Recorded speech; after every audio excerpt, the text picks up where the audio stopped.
السلام علیکم ناظرین،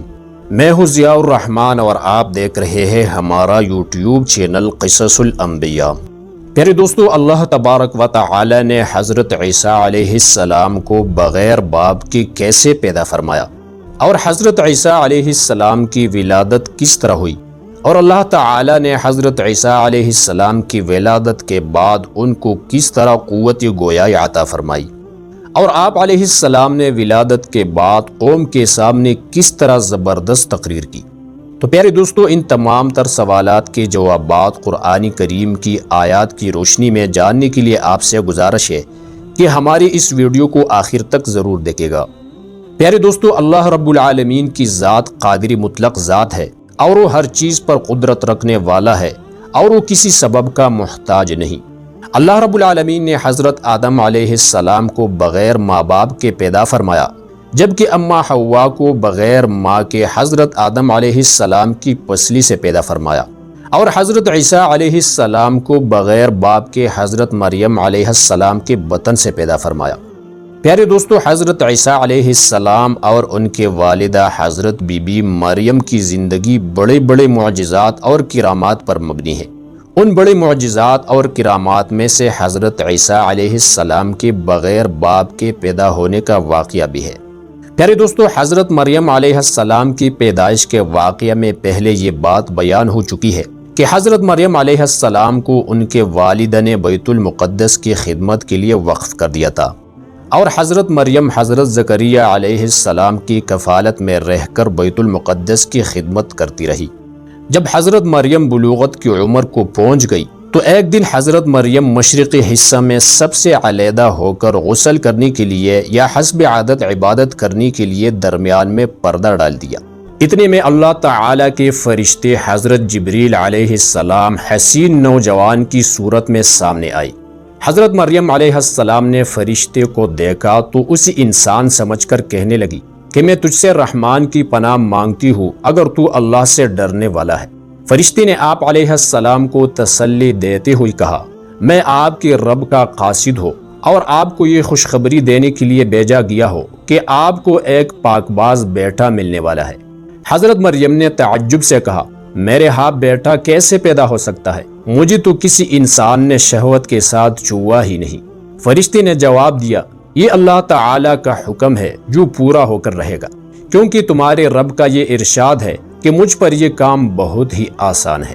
یہ کہتے ہوئے حضرت جبریل علیہ السلام نے حضرت مریم علیہ السلام کے گریبان میں پونک ماری اور وہ امید سے حاملہ ہو گئی۔ حمل کی مدت مکمل ہونے پر آپ علیہ السلام لوگوں سے علیحدہ ہو کر ایک دور جگہ پر ایک کھجور کے درخت کے نیچے جا کر بیٹھ گئی۔ وہیں پر آپ علیہ السلام کو درد ذہ شروع ہو گیا۔ ایک طرف تو آپ علیہ السلام کو جسمانی تکلیف ہو رہی تھی اور دوسری طرف آپ علیہ السلام ذہنی طور پر بھی پریشان ہو گئی کہ جب میں بچہ لے کر قوم کے سامنے جاؤں گی تو لوگ مجھے کیا کہیں گے۔ لہٰذا آپ علیہ السلام نے اس موقع پر کہا، کاش میں اس وقت کے آنے سے پہلے ہی مر چکی ہوتی اور لوگ مجھے بلا چکے ہوتے۔ اللہ رب العزت نے حضرت مریم علیہ السلام کی جسمانی اور ذہنی تکلیف دور کرنے کے لیے آواز دی کہ اے مریم، آپ غم نہ کریں، آپ کے رب نے آپ کے پاؤں کی نیچے سے ایک چشمہ جاری کر دیا ہے، اس سے پانی پیے، اور جس کھجور کے درخت کے نیچے آپ بیٹھی ہوئی ہے اس کو ذرا ہلائے تو اس سے تازہ کھجوریں گریں گے، وہ کھائے، آپ کی جسمانی تکالیف دور ہو جائے گی۔ جہاں تک لوگوں کی طرف سے تہمت لگنے کا خوف ہے تو آپ کو جہاں کہیں بھی انسان نظر آئے تو اس سے بات کرنے کے بجائے صرف یہ کہنا کہ میں نے اللہ تعالی کے لیے خاموشی کا روزہ رکھا ہوا ہے، اس لیے اس وقت میں کسی سے بات نہیں کروں گی۔ حضرت مریم علیہ السلام کے ہاں جب حضرت عیسیٰ علیہ السلام پیدا ہوئی تو آپ علیہ السلام انہیں لے کر قوم کے پاس تشریف لائے۔ قوم نے جیسے ہی آپ علیہ السلام کی گود میں بچہ حضرت عیسیٰ علیہ السلام کو دیکھا تو حیران ہو کر کہنے لگے، اے مریم، تم نے یہ کیا؟ نہ تو تمہارا باپ بد کردار تھا اور نہ ہی تمہاری والدہ، کنواری ہونے کے باوجود یہ بچہ تمہارے پاس کہاں سے آ گیا؟ حضرت مریم علیہ السلام نے اللہ تعالی کے حکم کی تعمیل میں خاموشی کا روزہ رکھا ہوا تھا، لہٰذا آپ علیہ السلام نے حضرت عیسیٰ علیہ السلام کی طرف اشارہ کرتے ہوئے فرمایا کہ اس سے پوچھو۔ لوگوں نے کہا، اتنے چھوٹے بچے سے ہم کیا پوچھیں؟ جیسا کہ سورہ مریم میں اللہ تعالیٰ کا فرمان ہے جس کا ترجمہ ہے، پھر وہ بچہ یعنی حضرت عیسیٰ علیہ السلام کو اٹھائے ہوئے اپنی قوم کے پاس آئی تو انہوں نے کہا، اے مریم تم نے تو بہت ہی برا کام کیا ہے۔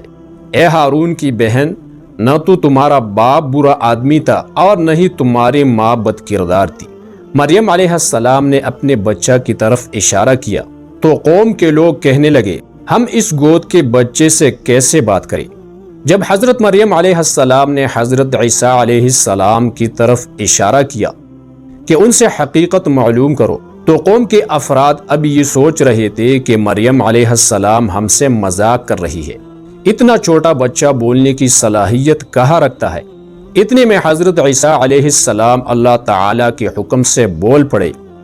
اور خود کو اللہ تعالیٰ کا بیٹا ہونے کی نفی کرتے ہوئے اپنے والدہ محترمہ پر جو قوم کی طرف سے الزام تھا اس کی بھی تردید فرمائی، جیسا کہ سورہ مریم میں اللہ تعالیٰ کا فرمان ہے۔ اس وقت بچہ یعنی حضرت عیسیٰ علیہ السلام بول اٹھا، بے شک میں اللہ کا بندہ ہوں، اس نے مجھے کتاب عطا فرمائی ہے اور مجھے اپنا نبی بنایا ہے، اور جہاں کہیں بھی میں رہو اس نے مجھے بابرکت بنایا ہے، اور جب تک میں زندہ رہو اس نے مجھے نماز پڑھنے اور زکوٰۃ ادا کرنے کا حکم دیا ہے، اور مجھے اپنے والدہ کا خدمت گزار بنایا ہے، اور مجھے سرکش اور بدبخت نہیں بنایا، اور مجھ پر سلامتی ہے جس دن میں پیدا ہوا، جس دن میں فوت ہوں گا،